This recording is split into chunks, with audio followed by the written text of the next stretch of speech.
শুধু ঘুষ হারাম সেটা নতুন করে বলবো কেন, শুধু ঘুষ হালাল তো নয় ভালো করে তুমিও জানো।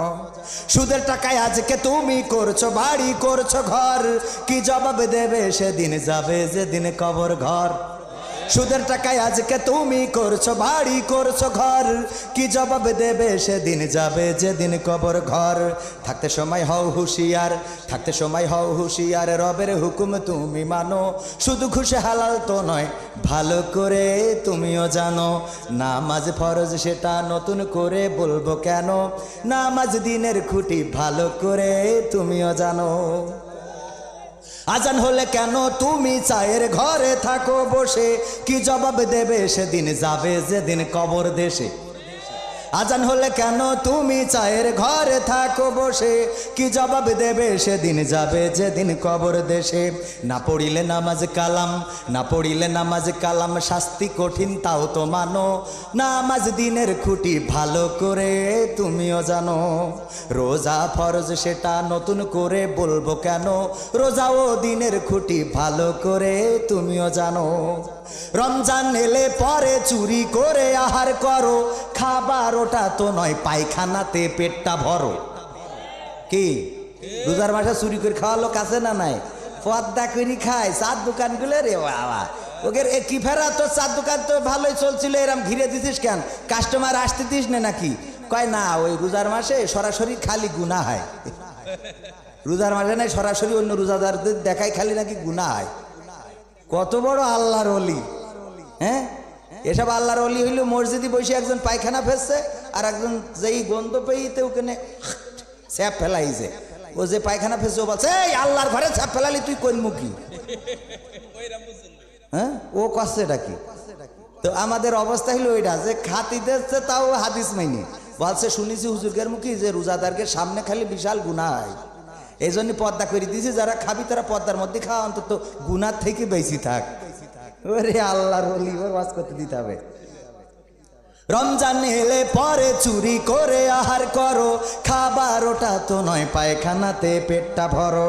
মানুষের ভয় পেও না, মানুষের ভয় পেও না, রবের ভয়টা বুকে আনো, রোজা দিনের খুঁটি ভালো করে তুমিও জানো। জাকাত ফরজ সেটা নতুন করে বলবো কেন, জাকাত দিনের খুঁটি ভালো করে তুমিও জানো। হিসাব করে জাকাত দিতে বড্ড তোমার লাগে ভারী, তাই বুঝি দিয়ে মিটাও মোটা সুতা লুঙ্গি শাড়ি। দেখি মাইকিং করে, আপনারা সবাই আসবেন, হাজি সাহেব এসেছে ঢাকা থেকে, সবাইকে শাড়ি লুঙ্গি দেওয়া হবে। হ্যাঁ, এই শাড়ি লুঙ্গি নিতে এসে মোটামুটি কে আগে নেবে কে পরে নেবে, এই চাপা খেয়ে পার চটকানি খেয়ে ওই 250 টাকার শাড়ি লুঙ্গি নিতে এসে ওর কিডনি ফুসফুসি নষ্ট হওয়া তো দূরের কথা, জানটাও চলে যায়, আছে না নাই? এইটা কি জাকাত হইল নাকি? বড় সাহেব জাকাত দেবে, জাকাত দিয়া তুমি সিস্টেম খুঁজি পাও না, তুমি মোটা সুতো শাড়ি লুঙ্গি দিয়ে আইসাও, পাখাবো করার জায়গা খুঁজি পাও না। ইসলাম তোমার পাখাবো জায়গা তোমার। হ্যাঁ, তোমার ইচ্ছা মতো শাড়ি লুঙ্গি কিনে ইচ্ছা মতো দিয়ে কাউ যে জাকাত দিচ্ছে, এটা কিসির জাকাত? এটা কোনো জাকাতের মধ্যেই পড়ে না, ও তো দানও হবে না, ও তো লোক দেখায় না। মানুষের দিলে হাজি সাহেব আমার নামের আগে আবার আরে হ্যাঁ, আমাকে টাকা নেই বলে আমি এখন নামের আগে এখনো টাইটেল দিতে পারিনি। তবে ওই সেদিন যেই তো টিকা নিয়ে আইছি, ফাইজার টিকা, ফাইজার টিকা নিয়ে আইছি, না হলে সৌদি আরবে ঢুকতে দিচ্ছে না।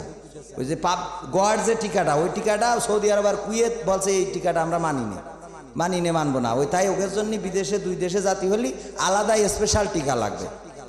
সে টিকাও সরকার দিচ্ছে, অনেক ধন্যবাদ সরকারকে। সেই টিকা ওই খুলনায় যেইতে আমি আর আমার মা দিয়ে আইছি, এন গোলে মালে একটু সেরিয়ে আসতে পারলি। এতদিন তো নামের আগে বসাই শিল্পী কবির বিন সামাদ, এখন বলবে আলহাজ শিল্পী কবির বিন সামাদ আসবেন, মানে টাইটেল খুঁজে পাচ্ছি না কি দেবো। অনেকেই তো নামের শেষে বিভিন্ন জিনিস দিয়ে ফেলাইছে, যেরকম আমার বেলালি আঙ্কেল, আমিরুল ইসলাম বেলালি। অনেকেই এই যে কুয়েতে ছিল একজন, সে দিয়েছে কুয়েতি। তারপরে একজন দেখলাম আছে কাতারি, কাতারে ছিল হজরত মাওলানা অমুক ইসলাম কাতারি। এই যে কাতারি, এইটা আমাদের দেশে গোশ কুপাই কাতারি দি, এই যে কাতারি দিয়া এটা কি ঠিক হয়েছে? দেখলি আমার ওই নাম শুনি কিরম ভয় ভয় করে।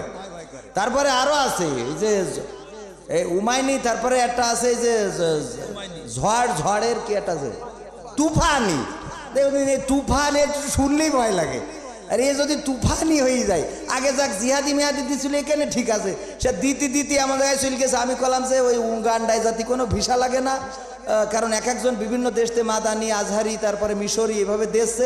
আমার নিয়ত আছে যে উগান্ডায় কোনো ভিসা লাগে না, এমনি পাসপোর্ট থাকলে উগান্ডায় দেওয়া যায়। উগান্ডাতে ঘুরে আসবো কবির বিন সামাদ উগান্ডি, টাইটেল একটা হয়ে যাবে। খুশি হইল গো, আপনাদের খুশি থেকে আমি সত্যি গর্বিত। তবে ওই চেয়ারম্যানের মতো করতে পারবো না। ওই যে আপনাদের জিহাদি সাহেব বলতো যে এক চেয়ারম্যান 2 পাস, ওর উঠে দেওয়া হয়েছে যে আপনি একটু তাহলে পাস করেছেন, একটু কিছু খান। কাছে যে আপনারা যে ভোট দিয়ে আমার চেয়ারম্যান নির্বাচিত করেছেন এর জন্য আমি গর্ববতী। তো সবাই হেসিছে, হাসলি মনে করছে আমি খুব ভালো কথা কইছি।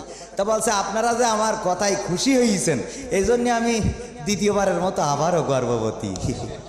তো এই জন্য এরাম তো আর হওয়া যাবে না, আমাকে একটু ভেবে চিনতে চলতে হবে। হ্যাঁ, হিসাব করে জাকাত দিতে বড্ড তোমার লাগে ভারী, তাই বুঝি দিয়ে মিটাও মোটা সুতার লুঙ্গি শাড়ি। সঠিকভাবে হিসাব করে করো তুমি জাকাত দানো, জাকাত দিনের খুঁটি ভালো করে তুমিও জানো, ঠিক না?